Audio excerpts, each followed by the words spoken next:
तो हेलो दोस्तों, कैसे हैं आप सब? आई होप आप सब बहुत अच्छे होंगे और अपने एग्ज़ाम के प्रिपरेशन में ज़ोरों-शोरों से लगे हुए होंगे। तो मैं आपके लिए लेकर अभी आ रही हूँ पाइथन की एमसीक्यूज़ प्लस थ्योरी की सीरीज़, ठीक है? एमसीक्यू प्लस थ्योरी, जिसमें मैंने बात किया था आपको कि मैं 2 क्लासेस में पूरा पाइथन कंप्लीट करा दूँगी। जैसा कि आपको पता है, पाइथन का सिलेबस सबसे ज़्यादा वर्स्ट है ना? अगर आप पाइथन का कंप्लीट कर लेते हैं ये दोनों वीडियोज़, पाइथन का फर्स्ट एमसीक्यू थ्योरी और सेकंड पार्ट, तो मैंने आपको बोला था कि 95% तक के आपका पाइथन इसी से ही कंप्लीट हो जाएगा, इन दोनों वीडियोज़ से। और साथ के साथ जो एमसीक्यूज़ हैं वो तो मैं बता ही रही हूँ और साथ के साथ आपके कॉन्सेप्ट भी क्लियर हो जाएँगे साथ के साथ। ऐसा नहीं है कि मैं इसमें केवल कंटेंट ही 95% लाऊँगी, नहीं, आपके कॉन्सेप्ट भी मैं क्लियर करूँगी। तो लास्ट हमने पढ़ा था टपल, ठीक है? अब जो हम लोग पढ़ेंगे ना वो है पाइथन मॉड्यूल्स और फंक्शन, यहाँ से आज पढ़ना शुरू करेंगे, ठीक है? तो सबसे पहले यहाँ पर जान लें कि पाइथन मॉड्यूल्स है क्या, ठीक है? तो जब भी आप फंक्शन की बात करते हैं तो फंक्शन क्या होते हैं? वो होते हैं जो किसी भी स्पेसिफिक टास्क को परफॉर्म करने के लिए बनाए जाते हैं। मतलब कि फंक्शन क्या होते हैं?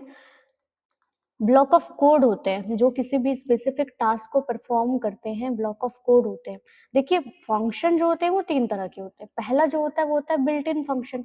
बिल्ट इन फंक्शन ऐसे फंक्शंस होते हैं जिनके मतलब जिनकी कमांड, इंस्ट्रक्शन हमारे इंटरप्रेटर को पहले से पता होती है। जैसे कि लेन फंक्शन, प्रिंट फंक्शन, आप ये यूज़ करते हैं, क्या आप इसमें आप इसको डिफाइन करते हैं इन फंक्शंस को? बिल्कुल नहीं, आप सीधे यूज़ करते हैं। क्योंकि इसका जो भी डेफिनेशन है वो हमारे पाइथन इंटरप्रेटर को पहले से पता होता है। दूसरा जो होता है ना वो होता है मॉड्यूल्स, ठीक है? अब मॉड्यूल्स क्या होते हैं कि जब आप ऐसे फंक्शंस बनाएँ बहुत सारे और उसका एक ग्रुप कर दें, तो group of function, classes, variables ये हो सकते हैं जिसको आप बोलते हो मॉड्यूल्स, ठीक है? 3 मेन मॉड्यूल्स आपको पढ़ने हैं यहाँ पाइथन में, जिसमें पहला जो है वो है मैथ मॉड्यूल, दूसरा जो है वो है स्टैटिस्टिक्स और तीसरा जो मॉड्यूल है वो है रैंडम। ये 3 मॉड्यूल आपको पढ़ने हैं। ये भी क्या होता है, प्रीडिफाइंड क्या बिल्ट इन फंक्शंस ही होते हैं, लेकिन ये कलेक्शन ऑफ फंक्शंस होते हैं। बहुत सारे फंक्शंस का अ अ, डेफिनेशन इसमें पहले से रहता है, ऐसा समझ सकते हैं, ठीक है? और तीसरा जो होता है वो यूज़र डिफाइंड होता है। जब यूज़र को वो खुद से कुछ ऐसा फंक्शन बनाना हो जो कोई स्पेसिफिक टास्क परफॉर्म कर ले, तब वो बनाता है, उसको बोलता है यूज़र डिफाइंड फंक्शन। ठीक है? तो अब पढ़ते हैं फटाफट से क्या होती हैं ये चीज़ें, क्या बोल रहे हैं ये कॉन्सेप्ट। तो सबसे पहले तो जो भी मॉड्यूल्स होते हैं, मॉड्यूल में मतलब मैं बता दी आपको बिल्ट इन फंक्शंस के जैसे ही होंगे, लेकिन इसको पहले आपको इम्पोर्ट करना पड़ता है, उसके बाद इसमें जो भी लाइब्रेरीज़ हैं, जो भी अलग-अलग इसमें फंक्शंस हैं, उनको आप यूज़ कर सकते हैं। तो इम्पोर्ट करके आपको यहाँ पर मॉड्यूल का नेम देना होता है। Import the entire module functions are exist using the dot notation. Dot notation का यूज़ करके फिर आप मॉड्यूल को एक्सेस कर पाएँगे। जैसे कि मैं पहले यहाँ पर लिख देती क्या, इम्पोर्ट मैथ, ठीक है? इसके बाद मैं क्या करती, मैथ फंक्शन का कोई भी एक स्पेसिफिक फंक्शन जैसे कि स्क्वायर रूट अगर मुझे लेना है तो मैं स्क्वायर रूट यहाँ पर इस तरह से ले सकती हूँ, ठीक? ऐसे काम कर सकते हैं, जैसे कि ये इस एज़ इट इज़ दिया।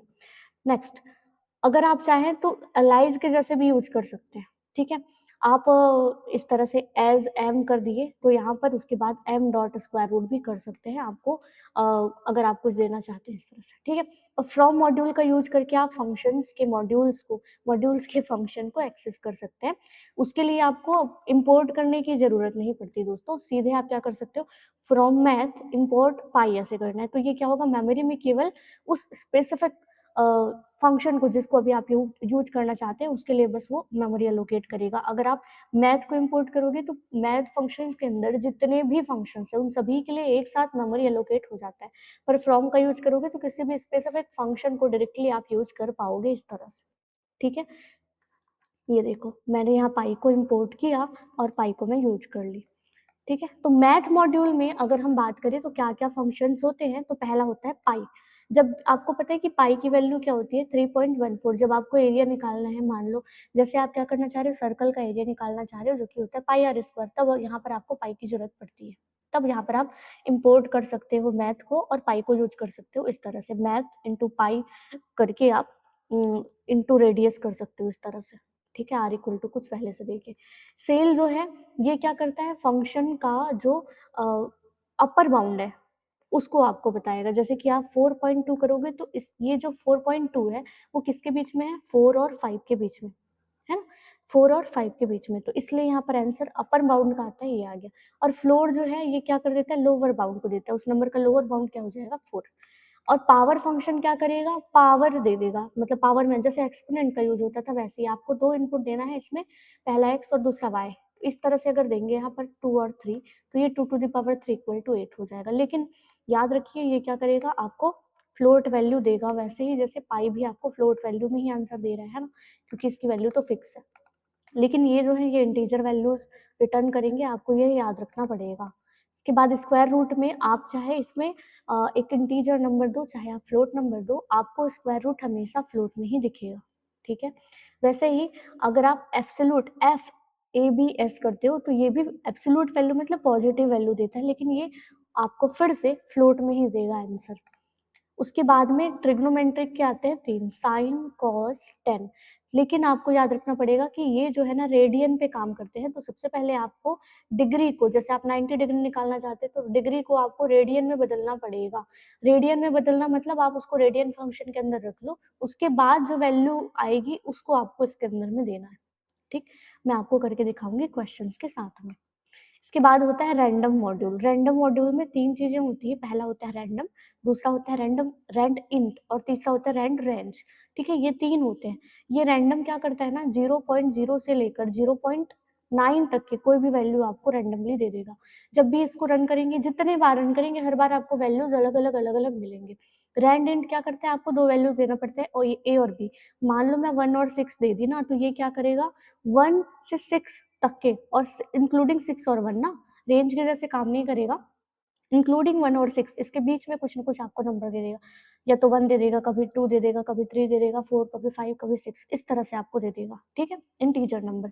और रैंड रेंज क्या करता है? अब ये रेंज के जैसे ही काम करता है, ठीक है? लेकिन वहाँ पर रेंज कैसे करता था? जो स्टॉप की वैल्यू रहती थी, वो वैल्यू एक्सक्लूसिव रहती थी। मतलब अगर आप यहाँ पर इस तरह से दे दिए 1,5, तो ये क्या करता था? 1 से 4 तक के आपको आंसर देता था। एग्जैक्टली ये ऐसे ही काम करेगा। अगर आप 1 से 5 दिए हैं तो यहाँ पर ये 1 टू 4 तक ही चलेगा, ठीक है? इसके बाद है स्टैटिस्टिक्स मॉड्यूल। इनके अंदर में आते हैं स्टैटिस्टिकल फंक्शन 3। पहला होता है मीन, दूसरा होता है मीडियन, तीसरा होता है मोड।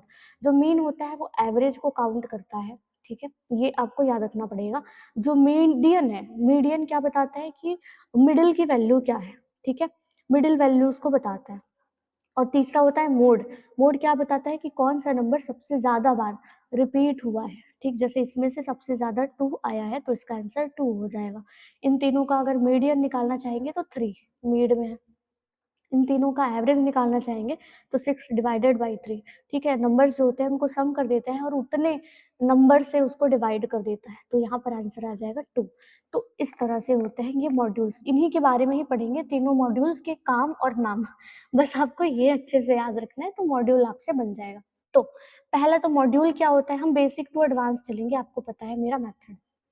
ग्राफिकल यूजर इंटरफेस होता है क्या? बिल्कुल नहीं। A file containing Python, yes. ऐसा फाइल जिसमें पाइथन डेफिनेशन या फंक्शन या फिर स्टेटमेंट, इस तरह के कुछ कंटेंट हो और उसको आप डॉट पी वाई एक्सटेंशन से सेव करके रखें, उनको बोलते हैं मॉड्यूल्स, ठीक है? हार्डवेयर कंपोनेंट नहीं है, बिल्ट इन लूप स्ट्रक्चर भी नहीं। थोड़ा सा मॉड्यूल के बारे में पढ़ लेते हैं ताकि थोड़ा और समझ जाए हम क्या होता है मॉड्यूल। तो modules are use to organize code into manageable and reusable piece. तो आप क्या करना चाहते हैं? आपका जो कोड है उसको आप ऑर्गेनाइज करके रखना चाहते हैं, मैनेजेबल वे में रखना चाहते हैं, ताकि आप उन कोड्स को फिर से रीयूज कर पाए, ठीक है? क्या बोल रहे हैं? A module is simply a standard dot P Y file containing Python code. एक पाइथन कोड फाइल है जो डॉट पी वाई से सेव है, उसमें कुछ पहले से फंक्शंस, कुछ मॉड्यूल्स बने हुए हैं, बस, ठीक है? रीयूजेबिलिटी को बढ़ाता है, ठीक?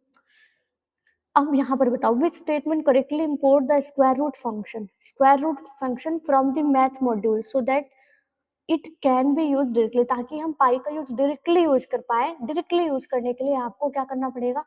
From math import square root लिखना पड़ेगा। अगर आप डायरेक्टली यूज नहीं कर सकते थे तो वो वाला जो तरीका था इंपोर्ट वाला, तो वो मैं बताई थी कि आप पहले इंपोर्ट करते मैथ को, उसके बाद आप लिखते मैथ डॉट स्क्वायर रूट, ठीक है, और इसके अंदर देते हैं। लेकिन अगर आप सीधे करना चाहते हैं तो आप लिख सकते हैं from math import square root, और यहाँ पर फिर आप स्क्वायर रूट फंक्शन के अंदर में सीधे कोई वैल्यू दे दीजिए, जैसे 4, आप ऐसा कर सकते हैं। ठीक है, next, what does the statement import random as R. आप जैसे कि अलाइज में करके देख रहे थे ना, रैंडम एज आर करके, फिर आपको आर डॉट करके आपको फंक्शंस को कॉल करना होता है, मतलब उसको एक्सेस करना होता है। It import the random module and restrict it to generating real numbers. तो इससे क्या हो जाता है कि जो रैंडम मॉड्यूल है, ठीक है, वो इम्पोर्ट तो हो जाता है लेकिन रिस्ट्रिक्टेड रहता है किसी भी रियल नंबर को जनरेट करने के लिए, ऐसा कुछ भी नहीं है। इट रीनेम तो करता ही नहीं है।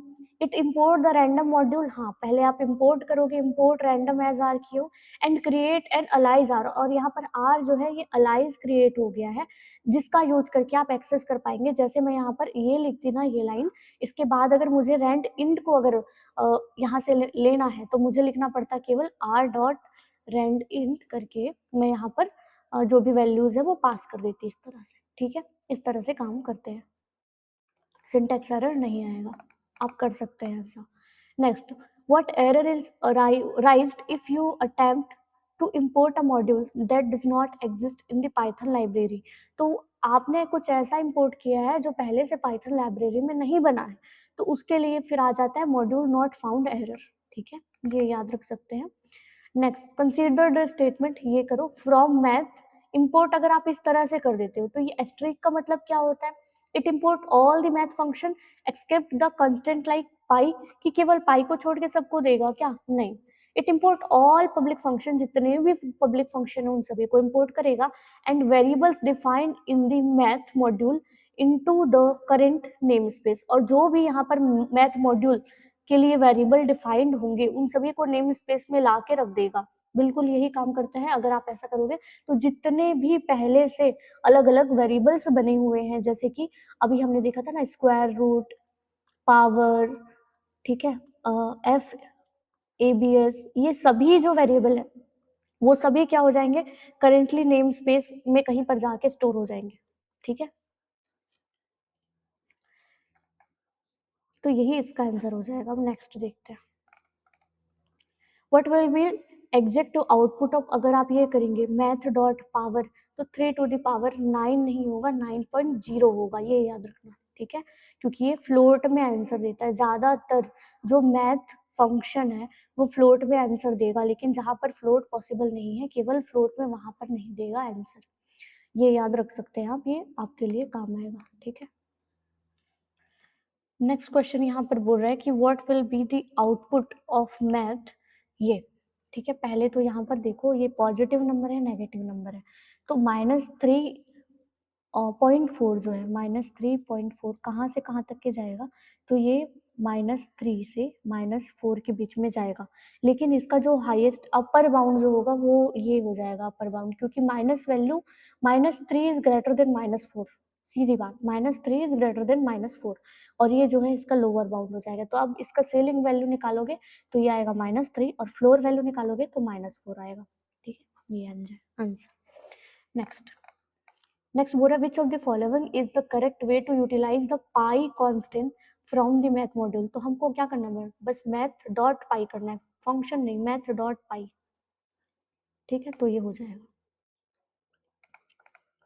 Next, what will be the output of this, तो ये एब्सोल्यूट वैल्यू में कन्वर्ट कर देता है, जो भी वैल्यू है उसको पॉजिटिव में कन्वर्ट कर देता है, तो इसका आंसर 15.5 आ जाएगा। लेकिन दोस्तों इसमें एक बात और याद रखिएगा कि जैसे कि अगर मैं यहाँ पर 3.2 देती ना, तो यहाँ पर थोड़ा सा मैं इसको जूम कर दूं ताकि आपको ये दिखे, -3.2 देती तो ये आपको पता है एब्सोल्यूट करके 3.2 दे देगा। मैं रन करके आपको दिखाती हूँ ये। लेकिन अगर आप इसमें केवल एक इंटीजर वैल्यू दे दिए, मान लो इस तरह से -3 होंगे, तो आपको लगेगा केवल ये 3 दे देगा, लेकिन नहीं, मैथ मॉड्यूल ज्यादातर जो है वो फ्लोट में रिटर्न करता है, ये याद रखिएगा, 3.0 देगा। ठीक है, आगे बढ़ते हैं। In Python, the trigonometric function like math.sin and math.cos expect the arguments x to be provided, कि x जो है वो रेडियन टाइप का होना चाहिए, ऐसा ये एक्सपेक्ट करता है इसमें जो भी आउटपुट दोगे तो। ठीक है, next, what will be the output of ये अगर आप इसका स्क्वायर रूट निकालोगे तो स्क्वायर रूट आपको पता है 7 आता है, लेकिन क्योंकि ये मैथ मॉड्यूल है यहाँ पर आंसर आएगा 7.0। What happen if you try to execute, अगर आप इस तरह से निकालोगे माइनस तो ये नहीं निकलेगा, ठीक है, क्योंकि माइनस वैल्यू का स्क्वायर रूट नहीं निकाला जा सकता, इसलिए यहाँ पर वैल्यू एरर आ जाएगा, ठीक। Next, the random dot random function generate pseudo random floating point number strictly, कहाँ इनका रेंज क्या होता है, तो इसका रेंज ये जो होता है ये वाला ब्रैकेट ये इंक्लूडिंग को बताता है, इंक्लूडिंग, जबकि ये जो ब्रैकेट होता है ना ये एक्सक्लूडिंग को बताता है, ये आपको याद रखना पड़ेगा। और साथ के साथ आपको ये पता है कि ये जो रैंडम फंक्शन है मैंने स्टार्टिंग में बताया था इसकी वैल्यू 0.0 से लेकर 0.9 तक की होती है ना, तो यहाँ पर ये 1.0 एक्सक्लूड हो जाएगा, ठीक है, और ये 0.0 से स्टार्ट हो जाएगा, इसलिए इसका आंसर सी है, ठीक है, समझ में आ गया दोस्तों। आगे बढ़ते हैं। What is the fundamental difference in boundary handling between random rand int और random range के बीच में क्या डिफरेंस होता है, तो ये जो int है ना इसमें 1 और 5 दोनों इंक्लूड रहते हैं, ठीक है, मतलब आप बोल सकते हो कि ये जो स्टॉप की वैल्यू है या लास्ट की वैल्यू है वो इंक्लूडेड रहती है, लेकिन यहाँ पर जो स्टॉप की वैल्यू दोगे वो एक्सक्लूडेड रहती है, मतलब ये 5 तक के नहीं, उससे एक कम 4 तक के जाएगा। तो rand in include 5 in its possible output, range exclude 5, yes बिल्कुल सही बोल रहा है। Next, consider the code import random, उसके बाद प्रिंट ये random डॉट रैंडम रेंज, अब ये जो है एज इट इज रेंज के जैसे काम करेगा, तो दो दो का यहाँ पर गैप ले लेगा, 2 से 10 तक के नहीं लेगा, 9 तक के, तो 2 3 4 5 6 7 8 9 ये तो आ जाएगा, लेकिन दो दो का इंक्रीमेंट होना चाहिए, तो पहला वैल्यू 2 रहेगा, है ना, उसके बाद में विच of the following number can not be output, है ना, फिर 4 रहेगा, फिर 6 रहेगा, फिर यहाँ पर 8 आ जाएगा, ठीक है, तो इसलिए यहाँ पर जो है ये 2 2 6 8 ये तीनों दिख रहा है, लेकिन ये 10 नहीं रहेगा, ठीक है दोस्तों। आगे, what will happen if you execute random dot rand int, आप यहाँ पर int किए हैं ना, तो यहाँ पर ये क्या होगा 10 से 5 तक के जाएगा, ठीक है, तो 10 9 8 ऐसे जाएगा, लेकिन वो 5 भी आएगा इसमें, ठीक है, तो it generate a number between, क्या 5 और 10 के बीच का नंबर जनरेट करेगा, नहीं, यहाँ पर अब ये देखो ये क्या कर दिया ना, आप यहाँ पर मैक्सिमम वैल्यू पहले दे दिए और मिनिमम वैल्यू बाद में दे दी है, इसलिए यहाँ पर ये वैल्यू एरर जनरेट करेगा, जबकि इसका रेंज जो होता है ना ये स्टार्ट को बताता है, ये एंड को बताता है, केवल आप ऐसे दे सकते हो, रेंज में ये चीजें चल सकती है। और अगर आप यहाँ पर इस तरह से करो 10,5 करके आप 1 भी करोगे तो भी ये इंक्रीमेंट नहीं होता, यहाँ पर भी ये एरर ही रहेगा, अगर आप -1 करते तो ये चलता, लेकिन हमको पता है कि अगर हम थर्ड वैल्यू नहीं देते तो बाय डिफॉल्ट जो होता है वो क्या होता है, वो 1 ही होता है, ठीक है, इसलिए यहाँ पर ये वैल्यू एरर दे देगा। Next, which expression can be used to generate a random floating point number between ये to ये, आपको पता है एक्सक्लूडिंग ये जो है रैंडम जो है वो काम करता है इस पे, है ना, रैंडम डॉट रैंडम ऐसे आपको देना पड़ता है, इसमें आपको अलग से 10 या फिर इस तरह से पास करने की जरूरत नहीं पड़ती है, वो ऑलरेडी रैंडम डॉट रैंडम करके आपको दे देना पड़ता है, वो अपने आप चलने लगता है फिर, ठीक है। Look at the following code, देखो इस कोड को और बताओ what does this code effectively do, कर क्या रहा है ये कोड, देखो रैंडम आपने इंपोर्ट किया, कलर जो है वो रेड है, ग्रीन है, ब्लू है, येलो है, अब यहाँ पर इंट ले रहे हो आप, रैंडम डॉट रैंड इंट करके 0 से 3 तक के आप जा रहे हो, ठीक है, तो 0 से 3 तक मतलब 0 1 और 2 इतने को वो क्या करेगा यहाँ से प्रिंट करना चाहेगा, लेकिन आपको पता है दोस्तों इंट की क्वालिटी यही है कि ये 0 से 2 तक के किसी को भी प्रिंट कर देगा, है ना, इंटीजर यही करता है कि जो भी रेंज में दिया हुआ है इंक्लूडिंग 3 ना, इंक्लूडिंग 3 क्योंकि ये इंट है, तो किसी को भी ये प्रिंट कर देगा, किसी बार रेड को, किसी बार ग्रीन को, किसी बार ब्लू को, किसी बार येलो को, तो सभी कलर्स को प्रिंट नहीं करेगा, इट रैंडमली सिलेक्ट करेगा and print exactly one colour from the list, कोई भी एक यहाँ से कलर उठा के प्रिंट कर देगा, क्योंकि रैंड इंट काम करता है वैसे। नेक्स्ट, इवेलुएट करना है आपको रैंडम डॉट रैंड रेंज करके 5, ये अगर एक दे देते हो तो ये स्टॉप की वैल्यू को डिसाइड करता है, और स्टॉप जो है रेंज में -1 तक के चलता है, मतलब और अगर स्टार्टिंग नहीं दी हो तो बाय डिफॉल्ट 0 से चलेगा, है ना, इसलिए 0 से 4 प्रिंट करेगा, अगर कहीं पर दिया है 0 to 4 तो that is the correct answer. Next the statistics mean. Mean function क्या करता है, मैंने बताया था ये average, arithmetic average of the data, average को कैलकुलेट करता है। What will be the output of ये, अगर आप यहाँ से मीडियन निकालेंगे तो इन दोनों के बीच का मीडियन निकलेगा। अगर आप ऑड नंबर देते तो बीच की वैल्यू ले लेती, लेकिन अगर आपने यहाँ पर इस तरह से दे दिया तो आपको इन दोनों वैल्यूज को करना पड़ता है क्या, ऐड और 2 से डिवाइड। तो ये क्या हो जाएगा 60 डिवाइडेड बाई, एक मिनट, और यहाँ पर मैंने थोड़ी सी गलती कर दी है दोस्तों। एक्चुअली क्या होता है ना, पहले ये सॉर्टिंग होता है, सॉर्टिंग होने के बाद में फिर उसके बाद ये काम करता है ना। इसलिए यहाँ पर आपको 20 और 30 को ऐड करना है, ना कि 40 को। इसलिए यहाँ पर 30 और 20 50 होगा, 2 से डिवाइड करोगे तो 25 आएगा। लेकिन क्योंकि ये मॉड्यूल के अंदर काम कर रहे हैं तो ये फ्लोट वैल्यू आपको दे देगा। ठीक है, बस मैं यहाँ पर, बस नहीं, बड़ी गलती है ये मेरी, है ना। इसको असेंडिंग ऑर्डर में पहले वो कन्वर्ट कर लेता है। ठीक, असेंडिंग ऑर्डर में सॉर्ट करने के बाद ही फिर वो मिड वैल्यू निकालता है, ये आपको याद रखना पड़ेगा। In a data set containing an extreme outlier, इस तरह से दिया है, which statistical measures provide a more accurate representation of the central tendency. तो अगर आपको इस तरह का निकालना है तब उसके लिए आपको क्या करना पड़ेगा, यहाँ पर मीडियन लगाना पड़ेगा। ठीक है, मीडियन निकालना पड़ेगा।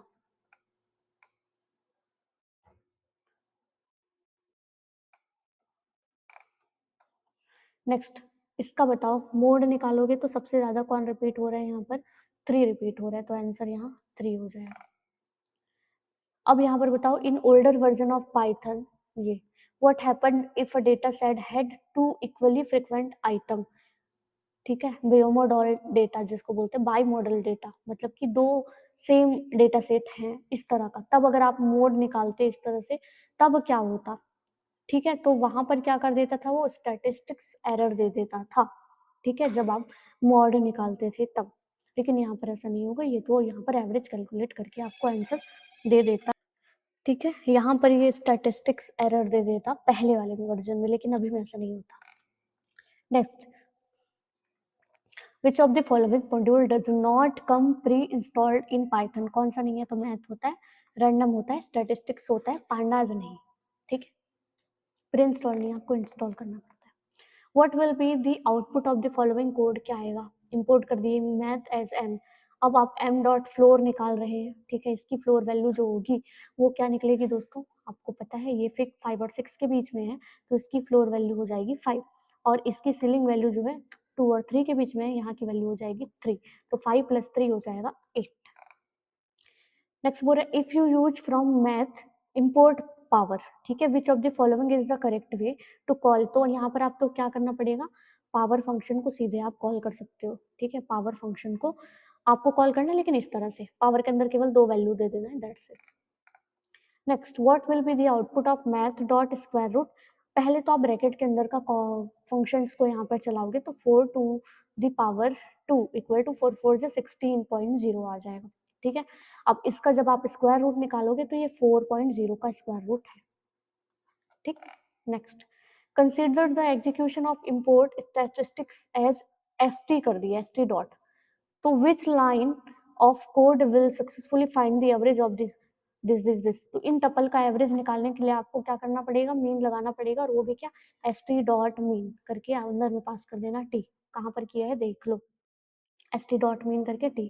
ये ब्रैकेट नहीं लगेगा, फंक्शन के अंदर में केवल पैरेंथेसिस ब्रैकेट ही यूज होता है। Next, why is math floor evaluate as -3 instead of -2। मैंने ये बताया था कि -3 is less than -2, that's why यहाँ पर आंसर -3 आएगा, क्योंकि फ्लोर जो है लोअर लिमिट को लेता है। because python handle no, because floor always strip the decimal part, no, because floor always return the largest integer less than or equal to 6 and -3 is less than। ठीक है, क्योंकि ये less लेता है या इक्वल लेता है, क्योंकि यहाँ पर ये लेस था इसलिए यहाँ पर वैल्यू आ जाएगी फ्लोर वाली। ठीक है,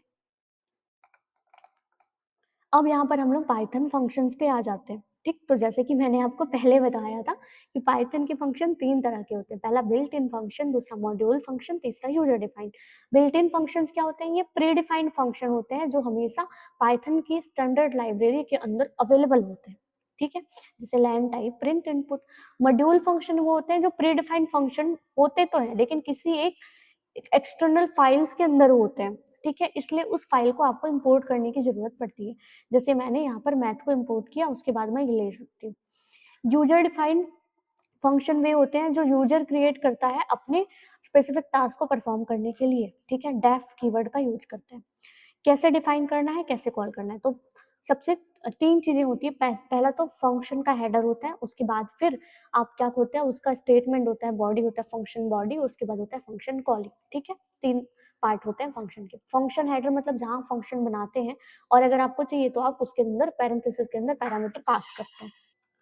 जैसे यहाँ पर हम क्या कर सकते हैं, डेफ कीवर्ड का यूज करके एक फंक्शन क्रिएट किए हैं, उसके बाद फंक्शन का, और इसके बाद आप यहाँ पर पैरामीटर पास कर देंगे, और उसके बाद कोलन लगाना है, इस तरह से फंक्शन का हेडर बनेगा। फ्लो ऑफ एग्जीक्यूशन की अगर बात करूँ तो क्या होता है कि जो भी प्रोग्राम है वो टॉप टू बॉटम ही एग्जीक्यूट होता है, लेकिन अगर आपने पहले फंक्शन के डेफिनेशन को लिखा है तो डेफिनेशन वाली लाइन को देखकर हमारा इंटरप्रेटर उसके अंदर की लाइन को एग्जीक्यूट नहीं करेगा। वो तभी एग्जीक्यूट होंगे जब आप उस फंक्शन को कॉल करेंगे। जैसे कि जब मैं कैलकुलेट एरिया करके यहाँ पर इस रेडियस का वैल्यू आर्गुमेंट पास करूंगी, तब ये कॉल होगा, मतलब वो जो भी आप फंक्शन बनाए वो एग्जीक्यूट होगा।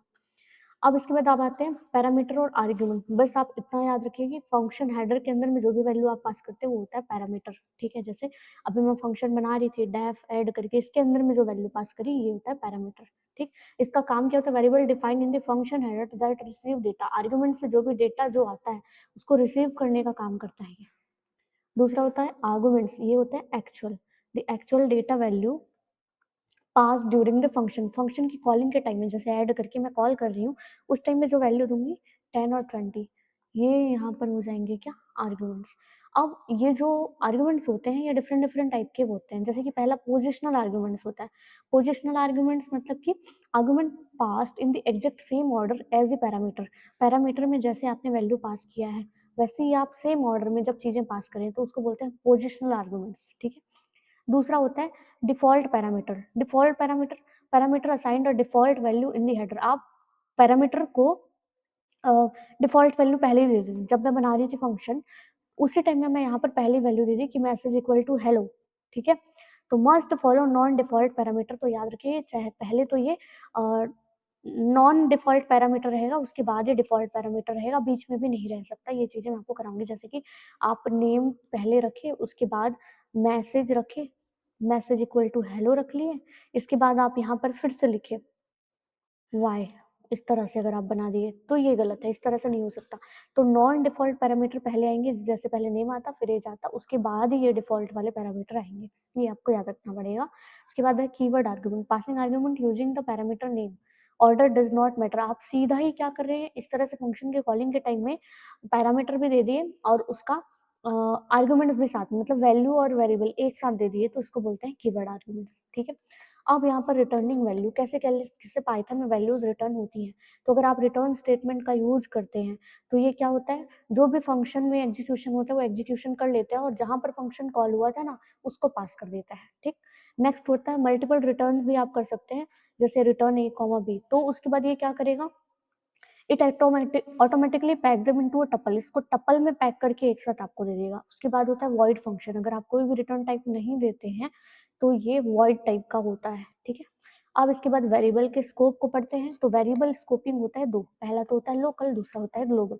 लोकल मतलब किसी फंक्शन के अंदर में जो आप वेरिएबल बनाते हैं, जब फंक्शन क्रिएट होता है उसके अंदर में अगर कोई वेरिएबल बनाते हैं तो आप केवल फंक्शन के अंदर ही उसको आप एक्सेस कर पाते हैं, इसलिए इसको बोलते हैं लोकल स्कोप, ठीक।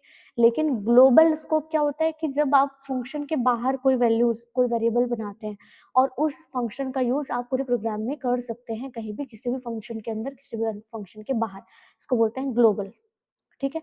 अब ग्लोबल कीवर्ड क्यों यूज होता है, to used inside a function to modify an existing global variable rather than creating a new local one। अगर आपको किसी ग्लोबल की वैल्यू को चेंज करना है किसी भी फंक्शन के अंदर तो आप ग्लोबल का यूज करके, जैसे ग्लोबल x करने के बाद मैं x equal to x plus one करके इसको चेंज कर सकती हूँ, लेकिन मुझे पहले उसको ग्लोबल कीवर्ड के साथ रखना होगा, तब मैं उसको चेंज कर पाऊंगी। तो अब अगर आपको फंक्शन समझ में आ गया होगा तो फटाफट से करते हैं कुछ एमसीक्यूज जो कि हैं बहुत इंपॉर्टेंट। तो सबसे हम बेसिक टू एडवांस जाएंगे। क्या बोल रहे हैं, which keyword is strictly use to define a user defined function. User defined function करने के लिए कौन सा कीवर्ड यूज करते हैं, तो डेफ, DEF, स्मॉल में रहेगा पूरा। फंक्शन जैसे लेन, टाइप, इंट, ये सभी जो है बिल्ट इन फंक्शन है, ठीक। यूजर डिफाइंड नहीं है, पहले से बने हुए हैं, मॉड्यूल फंक्शन नहीं है, क्योंकि उसको पहले इंपोर्ट करते हैं फिर उस पे काम करते हैं। तीसरा, what is the mandatory punctuation mark required at the end of the function header. Function header के बाद में जो मार्क यूज होता है पंक्चुएशन, वो होता है क्या, कोलोन, है ना। जैसे आप लिखते हैं ना डेफ, उसके बाद में लिखते हैं फंक्शन का नेम। फंक्शन नेम लिखने के बाद आप यहाँ पर क्या लिखते हैं, कॉलन, ठीक है, उसी को बोल रहे हैं। Next, a function in Python can be conceptually divided into two main part. तो कौन कौन से वो पार्ट होते हैं फंक्शंस के, वो आपको बताना है। तो यहाँ पर बोल रहे हैं a module and the class, नहीं, फंक्शन में मॉड्यूल होता नहीं है। द फंक्शन हेडर, यस, पहला होता है फंक्शन हेडर और दूसरा होता है फंक्शन बॉडी, ठीक। तीसरा जो हो सकता है वो हो सकता है फंक्शन कॉलिंग, ठीक। तो ये आंसर है। नेक्स्ट, आपको ये चीजें देखना है और फिर बताना है what will happen when the code is executed, होने के बाद ये क्या होगा। देखिए यहाँ पर कहीं पर भी आपने फंक्शन बना दिया, अब प्रिंट किया हेलो, कहीं फंक्शन की कॉलिंग हो रही है, नहीं, तो फंक्शन कॉल ही नहीं होगा। तो इसलिए यहाँ पर जो है इंडेंटेशन एरर आ जाएगा पहले तो, क्योंकि आपको जब आप फंक्शन बनाते हैं तो उसके बाद आपको एक स्पेस चाहिए रहता है, ठीक है। हेलो तो प्रिंट करेगा नहीं, इंडेंटेशन एरर आ जाएगा, ठीक है, ये याद रखना, इंडेंटेशन एरर, क्योंकि डेफ के बाद में एक स्पेस देने के बाद आपको प्रिंट हेलो करना था, ठीक।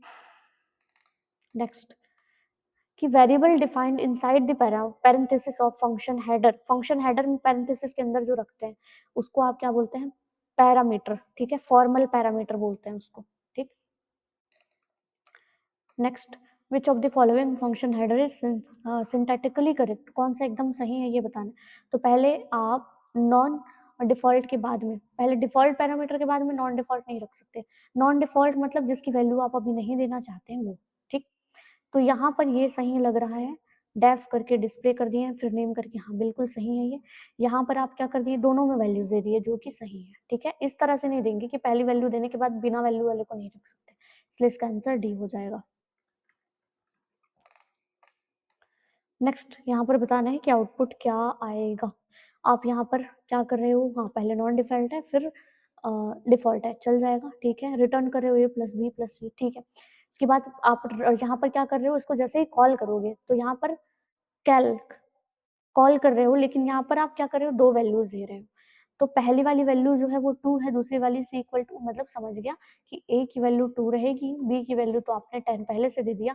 सी में अगर दोनों में वैल्यू है ना, कि पैरामीटर में भी आपने वैल्यू पास कर दिया, आर्गुमेंट्स में भी आपने वैल्यू पास किया, तो एक्चुअल यही होता है, इसी को इसलिए बोलते हैं एक्चुअल आर्गुमेंट्स, ठीक है। एक्चुअल आर्गुमेंट्स इसी को बोलते हैं। तो ये final value c equal to 10 ही लेगा, इसलिए जब इसको ऐड करेंगे ये तीनों को, तो आंसर आपको यहाँ 22 दिख रहा है, ठीक। ऐसा आप कर सकते हैं, ठीक। एक वैल्यू देंगे तो चलेगा, लेकिन अगर यहाँ पर बी बस रहता इस तरह से, ठीक है, बी रहता, लेकिन इसकी वैल्यू पास नहीं होती और यहाँ पर भी आपने बी क्या है नहीं बताया, तब ये एरर दे देता, ठीक है। नेक्स्ट, डेफ पावर करके आपने यहाँ पर बेस और एक्सपोनेंट दिया, if called as power exponent equal to 3 base equal to 2, ठीक है। इस तरह से अगर आप दोगे तो ये क्या है, जिसमें आप क्या करते हैं, सभी पैरामीटर की वैल्यूज को यहाँ दे देते हैं, तब आपको इनको ऑर्डर में रखने की जरूरत नहीं पड़ती है, इसलिए इसको कीवर्ड आर्गुमेंट्स बोलते हैं। मैंने ये आपको ऊपर समरी टेबल में भी बताया था। What happen if you execute the following code, क्या होगा इससे, नेम रखे, प्रिंट कर दिए, ओके। ग्रीट फंक्शन को कॉल करोगे तो ग्रीट फंक्शन के अंदर आपने यहाँ पर कुछ दिया है क्या, नहीं दिया, नहीं दिया तो ये क्या करेगा, कुछ तो प्रिंट कर ही नहीं पाएगा। यहाँ पर नेम एरर भी नहीं आएगा क्योंकि फंक्शन का नाम सही है, तो यहाँ पर आएगा type error for missing positional argument, क्योंकि यहाँ पर पोजिशनल आर्ग्यूमेंट्स आपने पास नहीं किया, ठीक है। नेक्स्ट, पाइथन कोड को देखो, ठीक, एक्स वाई है, मल्टीप्लाई कर दिए। अब यहाँ पर मल्टीप्लाई करने के लिए पहले आपने y इक्वल टू 5 किया, फिर 4 किया, तो अब ये सिंटैक्स एरर है। अगर आप यहाँ पर पहले 4 करते, फिर y इक्वल टू 5 करते तो चल जाता, या फिर दोनों की वैल्यू आप यहाँ पर अलग अलग देते कि x equal to 4 y equal to 5, दोनों की वैल्यू दे देते तो भी चल जाता। पर इस तरह से एक की वैल्यू और इस तरह से नहीं देने पे ये कंफ्यूज हो जाए, चलो y की वैल्यू 5 मान लेगा, लेकिन ये 4 किसकी वैल्यू है ये नहीं समझ पा रहे हैं यहाँ पर, इसलिए ये सिंटैक्स एरर है। देखो क्या बोल रहा है, in a function call positional argument must always appear before keyword arguments, ठीक है। पहले आपको क्या करना पड़ेगा, इसको लेना पड़ेगा कीवर्ड आर्ग्यूमेंट्स को, उसके बाद here y equal to 5 is a keyword arguments and it follows by 4 which is positional argument. लेकिन ये 4 जो है ये क्या है, पोजिशनल आर्ग्यूमेंट्स हो गया, ऐसा नहीं हो सकता है पहले आप 4 देते उसके बाद y इक्वल टू 5 देते तो चल जाता, ठीक, इसलिए ये सिंटैक्स एरर है। आगे बढ़ते हैं।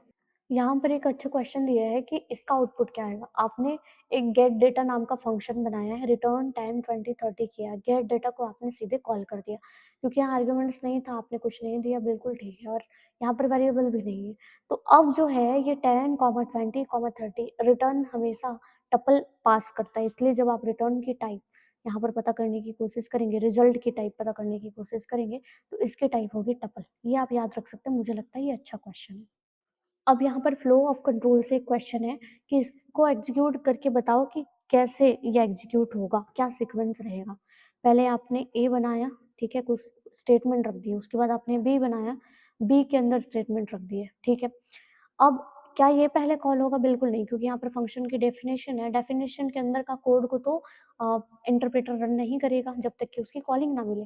तो सबसे पहले जो होगा वो फंक्शन बी कॉल होगा। फंक्शन बी कॉल होने के बाद सबसे पहला जो प्रिंट होगा वो होगा बी, इसके बाद फंक्शन ए कॉल होगा क्योंकि इसके अंदर था, फिर ये ए। तो सबसे पहले बी जो है वो प्रिंट होगा, उसके बाद ए। अब मल्टीपल रिटर्न अनपैकिंग से इस तरह का क्वेश्चन आ सकता है, ठीक है। देखो यहाँ पर क्या किया है, कैलकुलेट के अंदर में ए और बी दिया, रिटर्न कर रहा है, ये पहले प्लस कर रहा फिर माइनस कर रहा। अब क्योंकि रिटर्न के अंदर दो फंक्शन है, फंक्शन को कॉल किया वो, ठीक है, 10 और 5, ए की वैल्यू 10 हो जाएगी, बी की 5 हो जाएगी। इसकी जो वैल्यू आएगी इसको इस तरह से रख दिया, टप्पल अनपैकिंग बोलते हैं इसको, ठीक है। टप्पल अनपैकिंग का यहाँ पर काम हो रहा है क्योंकि रिटर्न जो है ये क्या वैल्यू आपको पास करेगा, तो 15 और कॉमा 10 माइनस 5 5, ठीक है, इस तरह से टपल में पास करेगा। लेकिन इसके इक्वल टू आपने यहाँ पर सम वैल्यू और डिफरेंस वैल्यू रख दिया है, तो पहला वाला सम को चला जाएगा और दूसरा वाला जो है वो डिफरेंस को चला जाएगा, ठीक है। तो अगर आप डिफरेंस की वैल्यू प्रिंट करेंगे तो यहाँ पर 5 आ जाएगा, ठीक। टपल अनपैकिंग का कॉन्सेप्ट यहाँ पर काम किया है। टपल अगर आप पढ़ेंगे होंगे तो आपको समझ में आ गया होगा। अब यहाँ पर ग्लोबल और लोकल से बोला है कि variable created directly inside a function, function के अंदर ही अगर आपने कुछ कर दिया है तो उसका स्कोप केवल लोकल तक के रहता है, उस फंक्शन के अंदर तक के रहता है। अब यहाँ पर आपको आउटपुट बताना है क्या आएगा। x इक्वल टू मैंने 50 किया, फिर मैं 100 फंक्शन बनाई और इसके अंदर में ये काम करी। देखो यहाँ पर भी ये x है, यहाँ पर भी ये x है, लेकिन ये x जो है ये लोकल है, ठीक है। तो अब इसके बाद हो गया फंक्शन कॉल, 100 फंक्शन कॉल हुआ, इसके अंदर में जाएगा, सबसे पहले x को प्रिंट करेगा। अब यहाँ पर x जो है ना ये लोकल वाला x रहेगा 20, ठीक है। इसके बाद में जब आप x को प्रिंट करोगे ना तो ये वाला जो x है, ये वाला जो x है वो ग्लोबल वाला है क्योंकि किसी फंक्शन के अंदर नहीं है ये x, तो ये 50 आ जाएगा, मतलब 20 पहले आएगा उसके बाद फिर 50 आएगा, ठीक। यहाँ पर बोल रहा है which keyword is required inside a function if you intend to modify the value of pre existing global variable. किसी प्री एग्जिस्टिंग ग्लोबल वेरिएबल की वैल्यू को यहाँ पर अगर चेंज करना है, जैसे यहाँ पर अगर आपको x को करना रहता ना चेंज, इसी x को अगर आप करते तो यहाँ पर अगर आप ग्लोबल लिख देते तो ये ग्लोबल बन जाता। अब x जो है ना ये लोकल टाइप का नहीं ग्लोबल टाइप का हो जाता और इसकी वैल्यू जो है वो क्या हो जाती, नई वैल्यू 20 हो जाती। तो जहाँ पर x को जब प्रिंट करते हैं जो कि ग्लोबल था ये, तो उसकी वैल्यू 20 आ जाता है। तो ग्लोबल कीवर्ड का यूज करते हैं, ऑल्दो यही पूछ रहा था यहाँ पर, है ना। नेक्स्ट, इस तरह से स्टेटमेंट में भी क्वेश्चन पूछता है कि which of the following correct sentence about function is false, कि फंक्शन के रिगार्डिंग कौन सा फॉल्स है। Function help in organizing code into manageable modular chunks, बिल्कुल सही बोल रहा है, ठीक है। दूसरा, function must be defined before it is called, yes, कि पहले फंक्शन की कॉल होने से पहले उसका डिफाइन होना जरूरी है, ठीक है। Function reduce code repetition, yes, code repetition को कम कर देता है, ठीक है। इसके बाद a function can only be called a maximum of 1000 times in a script, तो ये गलत है, ठीक है। ऐसा नहीं है कि आप केवल 1000 टाइम उसको कॉल कर पाएंगे, ठीक है। इसका कारण ये है, there is no artificial limit on how many times you can iteratively call a standard function, कितनी बार करेंगे उसका कोई लिमिट नहीं है, ठीक है। आप जितनी बार चाहें उतनी बार कर सकते हैं। चलो अब ये खत्म हो गया, अब पढ़ते हैं फाइल।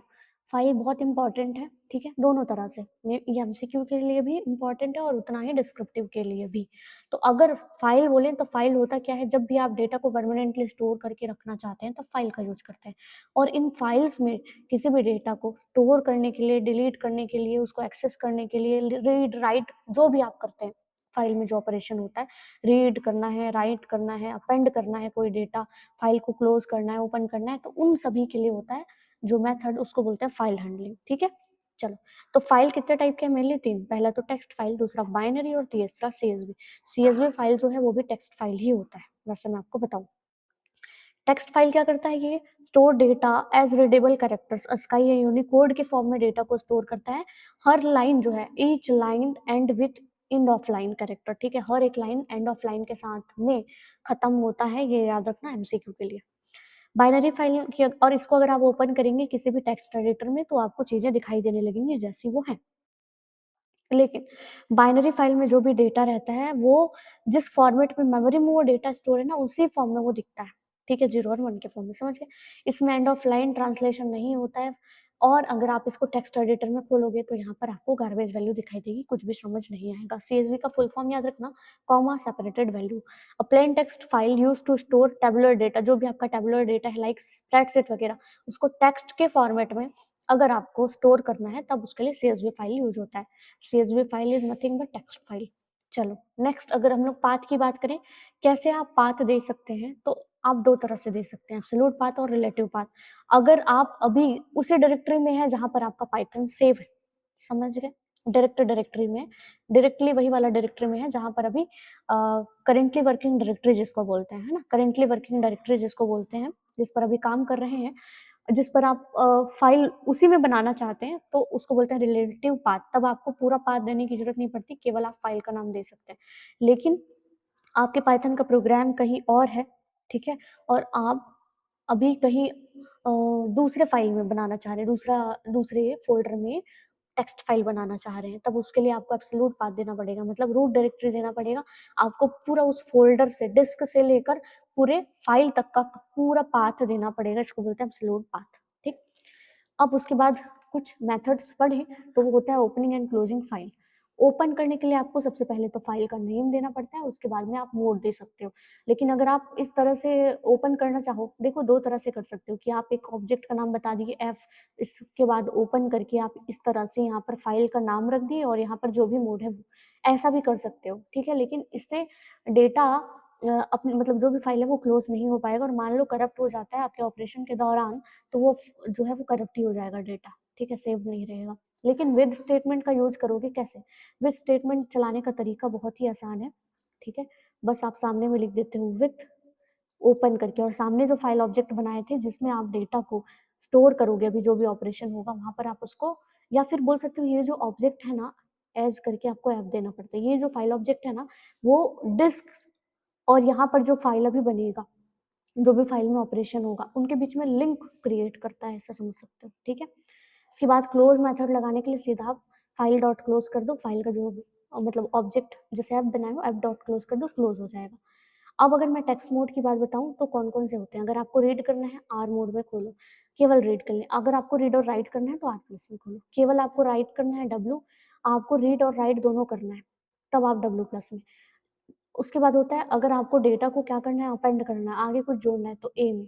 अगर आपको अपेंड और रीड दोनों करना है तो ए प्लस मोड में। इन दोनों में डिफरेंस ये होता है कि डब्ल्यू जो है ओवर राइट कर देता है, जैसे मेरे फाइल में एक फाइल था मेरा TEXT नाम का फाइल है, ठीक है, इसमें मैंने लिखा था हेलो दोस्तों, ठीक है। और अगर मैंने इसी फाइल को ओपन किया राइट मोड में और कुछ नया डेटा लिख दिया ना, तो ये हेलो दोस्तों हट जाएगा और जो मैं नया डेटा लिखूंगी वही डेटा आ जाएगा, ठीक है। इसको बोलते हैं ओवर राइट होना। और ए जो है ना वो क्या करेगा, हेलो दोस्तों लिखा है ना, इसके बाद जो भी मैं अपेंड मोड में खोलने के बाद कुछ नया लिखूंगी राइट फंक्शन का यूज करके, जैसे मैं बोली CSIT इस तरह से लिख दी, तो वो जो है ना इसके दोस्तों के बाद में यहाँ पर CSIT इस तरह से लिखा जाएगा, अपेंड आगे जुड़ जाता है। और राइट जो है ये क्या कर देता है, ओवर राइट कर देता है, ठीक। आगे, अब इसके बाद है बाइनरी। बाइनरी में भी आप क्या कर सकते हो, जो भी है ऑपरेशन एज इट इज लिखो RWA, बस इसके बाद में बी लगा दो तो ये बाइनरी फाइल में काम करना शुरू कर देगा, बस, ठीक। अब अगर आपको रीड करना है तो रीड करने के लिए 3 मेथड है, या तो आप रीड फंक्शन, केवल फंक्शन दोगे, इसके अंदर में कोई कैरेक्टर नहीं दोगे ना, तो वो क्या करेगा, पूरे फाइल को रीड कर देगा। और अगर इसके अंदर में आप कैरेक्टर दे दिए मान लो 5, तो फर्स्ट 5 कैरेक्टर को ये दे देगा। एक होता है फाइल ऑफसेट, मतलब कि वो फाइल में कर्सर की पोजीशन को बताता है। जब आप डेटा को रीड कर रहे होते हैं ना, तो उस फाइल ऑफसेट का जो पोजीशन रहता है वो स्टार्टिंग होता है, बिगिनिंग ऑफ द फाइल होता है। इसलिए जब आप रीड ऑपरेशन चलाते हो वो स्टार्टिंग से चीजों को दिखाता है, ठीक है। बिगिनिंग ऑफ द फाइल में फाइल ऑफसेट का पोजीशन रहता है, ऐसा याद रखना। उसके बाद होता है रीड लाइन, जब आपको केवल एक लाइन रीड करना हो तो आप रीड लाइन लगा सकते हो। अगर इसके अंदर में आप कोई कैरेक्टर 3 दोगे तो वो फर्स्ट, उस लाइन के फर्स्ट 3 कैरेक्टर को दे देगा, लेकिन उस लाइन के बाद दूसरी लाइन में कुछ लिखा हुआ होगा ना, उसको नहीं करेगा। जैसे मैं पहले में हेलो दोस्तों लिखी हूँ और इसके नीचे में मैं CSIT एजुकेटर लिखी हूँ, ठीक है। तो अगर आप रीड लाइन केवल लिखोगे और इसके अंदर में मैं मान लो 15 दे देती हूँ, 15 दे देती हूँ, अब ये 15 करेक्टर तो है नहीं, तो वो नीचे के करेक्टर को नहीं लेगा, हेलो दोस्तों को ही प्रिंट करेगा, चाहे वो कितना भी हो, बस इसके आगे नहीं जाएगा। लेकिन रीड लाइंस क्या करता है, मल्टीपल फाइल्स को आपको, मतलब मल्टीपल लाइंस को एक साथ लिस्ट के फॉर्म में देता है। रीड जो है, इसका जो रिटर्न टाइप होता है वो स्ट्रिंग होता है, हमेशा याद रखिए। रीड लाइंस पे जो भी है वो डेटा इस तरह से आ जाएगा, तो वो भी लिस्ट स्ट्रिंग टाइप का होता है। लेकिन रीड लाइंस अलग अलग, जैसे हेलो दोस्तों और CSIT एजुकेटर को किस तरह से देगा, ये बहुत इंपॉर्टेंट है ना। ये चीजें मैं क्वेश्चन में आपको रखूंगी तो कॉन्सेप्ट तो क्लियर रहे थोड़ा, है ना। तो पहले में क्या रहेगा, हेलो दोस्तों यहाँ पर लिखाएगा, हेलो दोस्तों इस तरह से लिखाएगा। इसके बाद न्यू लाइन करके कॉमा करके फिर से दूसरा जो लाइन है CSIT एजुकेटर ये दे देगा, ठीक है। और उसके बाद फिर ये बंद कर देगा। तो इस तरह से रीड लाइंस देगा, जितनी भी लाइंस आप देना चाहो वो, ठीक, समझ गए। अब अगर आपको डेटा को राइट करना है तो उसके लिए यहाँ पर मेथड होते हैं 2। पहला होता है राइट और दूसरा होता है राइट लाइन, तीसरा होता है राइट लाइन्स, ठीक है। वो तीनों एक जैसे ही काम करते हैं। अगर आप राइट करोगे तो वो क्या करेगा, केवल एक लाइन, एक सिंगल लाइन, सिंगल स्ट्रिंग को वो ऐड कर देगा। ऐड भी नहीं करता ना, ओवर राइट कर देगा। अगर आपने राइट फंक्शन के साथ खोला, अपेंड के साथ अगर आपने ये राइट फंक्शन लगाया है, तभी वो आगे उस स्ट्रिंग को ऐड करेगा, ठीक। लेकिन रीड लाइंस में आप क्या कर सकते हो, मल्टीपल लाइंस दे सकते हो लिस्ट के फॉर्म में, तो वो क्या करेगा, अलग अलग लाइंस में उसको दे देगा। इसके बाद में होता है पॉइंटर। पहला होता है टेल पॉइंटर, दूसरा होता है सीक। तो टेल जो है वो बताता है कि अभी जो फाइल का कर्सर का पोजीशन है ना, जिसको आप फाइल ऑफसेट बोल रहे थे, वो कहाँ है, वो बताता है ये, ठीक है। अब सीक क्या करता है कि उसके पोजीशन को वो चेंज कर देगा, कर्सर के पोजीशन को। आप तीन तरह से करते हैं। फाइल के अंदर में अगर आप 0 देंगे, इसकी जगह ऑफसेट देना रहता है, ठीक है। अगर आप यहाँ पर 0 देंगे ना तो बिगिनिंग में ले जाएगा, अगर 1 देंगे तो वो करंट में ले जाएगा, और 2 में देंगे तो वो एंड में। इस तरह से वो सीक कर देता है, ऑफसेट को चेंज करने का काम करता है, ठीक है। अब इसके बाद में अगर बाइनरी फाइल की बात करें, तो बाइनरी फाइल में आप पिकल मॉड्यूल को पहले इंपोर्ट करना पड़ता है। पिकल मॉड्यूल को इंपोर्ट करने के बाद ही आप इसमें कोई भी ऑपरेशन कर पाएंगे। अब इसमें बोले serialisation, converting Python object into byte stream. जो भी ऑब्जेक्ट है, ठीक है, जो भी आपने रखा था, इमेजेस, वीडियोस, जो भी रखा था, उन सभी को बाइट स्ट्रीम में कन्वर्ट कर देगा। इसलिए जब इन फाइल्स को आप ओपन करेंगे रीड मोड में, ये आपको कुछ नहीं दिखेगा, पूरा गार्बेज लगेगा, ठीक। अब इसमें 2 मोड होते हैं। अगर कोई भी आपको डेटा लिखना हो, राइट करना हो, तब आप डंप का यूज करते हैं। पिकल डॉट डंप ऐसे आपको यूज करना रहता है। इसमें आपको 2 चीजें लेनी पड़ती हैं, पहला तो ऑब्जेक्ट और दूसरा फाइल, ठीक है। 2 चीजें आपको लेनी पड़ती हैं यहाँ पर डंप के अंदर, ठीक। इसके बाद में अगर आपको डेटा को रीड करना है तो रीड करने के लिए लोड होता है, ठीक है। रीड करना है तब इसमें केवल आपको फाइल देना रहता था, एफ देना रहता है, तो बस ये काम कर जाता है। अब इसके बाद होता है CSV फाइल। CSV फाइल में अगर आपको रीड करना है डेटा, इसमें भी CSV मॉड्यूल को इंपोर्ट करना पड़ता है पहले, ठीक है। रीड करने के लिए आपको क्या करना पड़ेगा, रीडर का यूज करना पड़ेगा, और राइट करने के लिए राइटर का यूज करना पड़ेगा, सही है। चलो बढ़ते हैं अब फटाफट क्वेश्चन की तरफ। तो ये आ गया आपका पहला क्वेश्चन कि what is the fundamental difference between absolute and relative. तो मैंने आपको ये बताया था कि एब्सोल्यूट में आप पूरा डायरेक्टरी देंगे, पाथ देंगे, लेकिन रिलेटिव में केवल आप फाइल का नाम दीजिएगा। देखो यहाँ पर क्या क्या बोल रहा है कि absolute path change depending on the current directory. Current directory के साथ में क्या उसका जो पोजीशन है वो चेंज होता रहता है, पाथ चेंज होता रहता है। रिलेटिव पाथ जो है वो फिक्स्ड होता है क्या, नहीं। Absolute path start from the root directory, yes, वो क्या होता है, रूट डायरेक्टरी से स्टार्ट होता है इसका path. Relative path start from the current working directory है, और वो केवल करंट वर्किंग डायरेक्टरी में ही आपको उसको देना पड़ता है, ठीक। ये यहाँ पर फाइल, बाइनरी फाइल वगैरह का कॉन्सेप्ट तो था ही नहीं, ठीक। Next, if you use open function without specifying an access mode, access mode अगर नहीं किया तो बाय डिफॉल्ट वो रीड मोड में खोलेगा, आप ये याद रखना। ठीक, ये थोड़ा याद रखने जैसा है। Next, what happened if you open an existing file containing data in w mode में आपने ओपन किया और उसमें कुछ डेटा था, ठीक है, तो क्या हो जाएगा, the new data is added, बिल्कुल ऐड नहीं होगा, Python write file exist error भी नहीं आएगा, the existing data is completely erased, yes, जो भी डेटा पहले से है वो पूरा हट जाएगा और ओवरराइट हो जाएगा, जो नया डेटा है वो लिखा जाएगा बस। ठीक, next, which of the following modes allow both reading and writing, read भी करना है राइट भी करना है तो आप आर प्लस का यूज कर सकते हो। ठीक है, आर प्लस का रीडिंग एंड राइटिंग बोला है। ठीक, अब आपके मन में ये सवाल आ रहा होगा तो राइट भी करता है ये, यस, तो यहाँ पर क्या बोला है देखो, will not overwritten the file if it already exist, ठीक है, अगर वो फाइल पहले से एग्जिस्ट है तो उसको ओवरराइट नहीं करेगा, तो वो कौन सा होता है, ये रीड। ठीक, next, what is the primary advantage of opening a file using with statement का यूज करने से क्या होता है, मैंने बोला था कि वो आपका जो फाइल है वो सेफली क्लोज हो जाएगा, it execute the file significant, नहीं फास्ट वे में नहीं होगा, इट ऑटोमेटिकली इनक्रिप्ट नहीं करेगा file, it guarantees that the file is properly closed after the nested block of code finish, जैसे ही आप उस ब्लॉक ऑफ कोड को फिनिश कर लोगे उसके बाद वो सेफली प्रॉपर्ली क्लोज हो जाएगा, even if an exception error, अगर कुछ एक्सेप्शन ऑकर हो जाते हैं तब भी वो सेफली आपके फाइल को क्लोज करेगा, ये एडवांटेज होता है।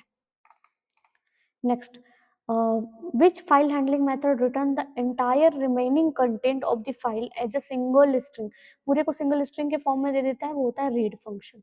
ठीक है, पूरे को एक सिंगल स्ट्रिंग के फॉर्म में देगा।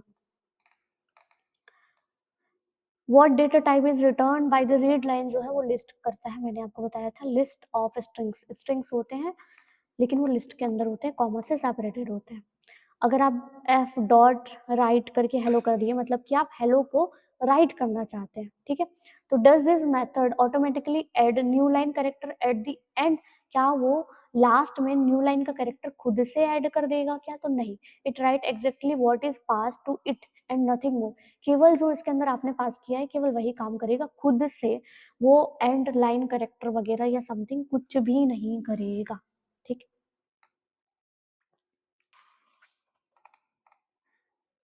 यहाँ पर नेक्स्ट बोल रहा है which method is use to write a list of string into a text, text में आपको अगर लिस्ट ऑफ स्ट्रिंग लिखना है तो उसके लिए राइट लाइन्स यूज करो। Next, what will F dot read line return, तो एफ डॉट रीड लाइन में जो है ये क्या करता है, स्ट्रिंग रिटर्न करता है if the file pointer is already at, लेकिन अगर वो एंड ऑफ द लाइन में है तो उसके बाद वो कुछ भी नहीं, वो एम्प्टी स्ट्रिंग दे देगा आपको। ठीक है, लास्ट में था ना, यहाँ पर जो लिखना था लिखा था, लेकिन यहाँ पर आपका पॉइंटर है तो इसके बाद तो कुछ है ही नहीं, तो एम्प्टी स्ट्रिंग देगा। नेक्स्ट यहाँ पर बोल रहे हैं the tell method in Python file क्या रिटर्न करता है, टोटल नंबर ऑफ लाइंस नहीं, टोटल नंबर ऑफ कैरेक्टर नहीं, तो ये क्या करता है, जैसे कि मैं यहाँ पर लिख दी हेलो, ठीक है, तो और यहाँ पर नेक्स्ट कर्सर मेरा यहाँ है, तो ये स्टार्टिंग से लेकर यहाँ तक की पोजीशन को देगा। ठीक है, तो वही बोल रहा है the current position of the file pointer as an integer, ठीक है, करंट जो पोजीशन है उसको इंटीजर के फॉर्म में देता है। ठीक, which method is use to forcefully move the file pointer to specific location, तो सीक का यूज करते हैं। Next, if the syntax f dot seek करके आपने दिया ऑफसेट और दूसरा दिया है वेंस, ठीक है, कि क्या आपको फाइल रहेगा और कहाँ पर रहेगा आपने ये दे दिया, तो what does a whence value of 2 signified, अगर 2 दे देते हैं सेकंड वाली वैल्यू तो क्या होगा, तो ये क्या करेगा, move the pointer relative to the end of the line. ठीक है, क्योंकि 0 1 और 2 ये जो होता है ये बिगिनिंग को बताता है, ये जो है करेंट को बताता है और ये जो है एंड को बताता है, तो अगर यहाँ पर आप स्पेसिफाई करेंगे 2 तो ये एंड ऑफ द फाइल को बताएगा। If a file is open in append mode, अगर अपेंड मोड में अगर आपने फाइल को ओपन किया है तो where is the file pointer position, append है तो मतलब लास्ट में रहेगा, वो एंड ऑफ द फाइल में रहेगा, देख लीजिए कहाँ है, at the end of the file. Next, what will be the output of the tell, अगर टेल इमीडिएटली आफ्टर एग्जीक्यूटिंग, तो एग्जीक्यूशन के बाद में अगर आप यूज करेंगे तो लास्ट एग्जीक्यूशन जिस कैरेक्टर तक हुआ था ना उसके जस्ट बाद वाले को दिखाएगा। जैसे कि यहाँ पर आप डेटा डॉट टी करके फाइल ली और आर मोड में ओपन किया, आर मोड में ओपन किया तो ये बिगिनिंग में बताता है, क्योंकि बिगिनिंग ऑफ द फाइल है मतलब वो 0 बताएगा। ठीक है, देखो क्या बोल रहा है, at the very first character of the file, ठीक है, इसलिए वो 0 बता रहा है। Next, to work with binary file and perform serialization in Python, अगर आपको serialization करना है तो with standard module must be imported, तो आपको क्या करना पड़ेगा, किसको लेना पड़ेगा बाइनरी फाइल के लिए, तो आप पिकल का यूज करते हैं।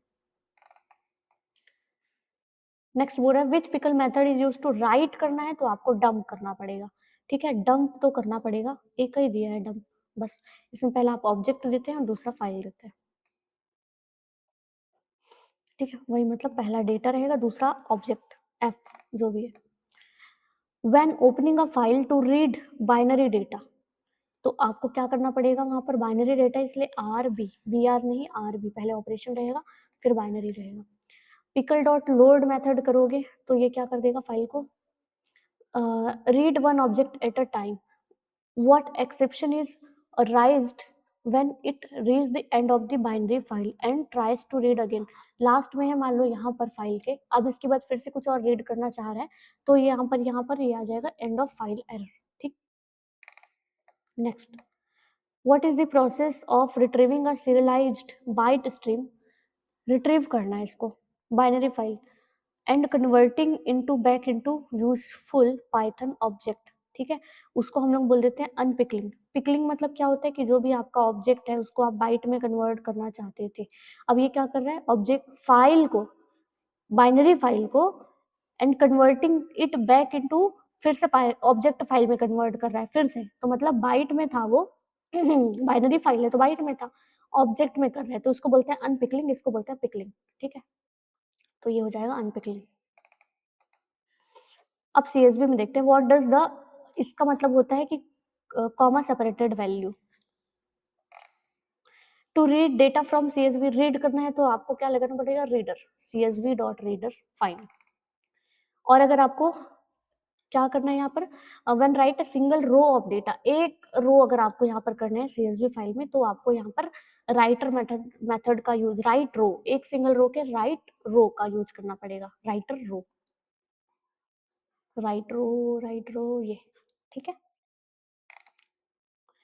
when opening a CSV file for writing in Python 3, it is highly recommended to use the argument new line।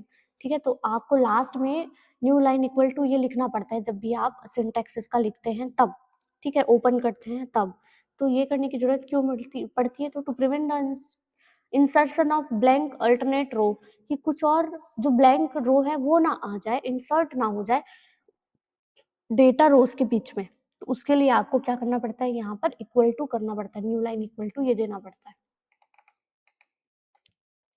In CSV file if you want to use pipe character ये instead of comma to separate your columns, अगर आप ये comma comma करके अपने रोज को यहाँ पर name as ये नहीं रखना चाहते, आप रखना चाहते हैं ये, तो which parameter must be specified in CSV reader, तो इस रीडर के अंदर में आपको क्या देना पड़ेगा यहाँ पर, तो यहाँ पर जो डेलीमीटर देना पड़ेगा वो ये है, डेलीमीटर इक्वल टू करके ये दे देना।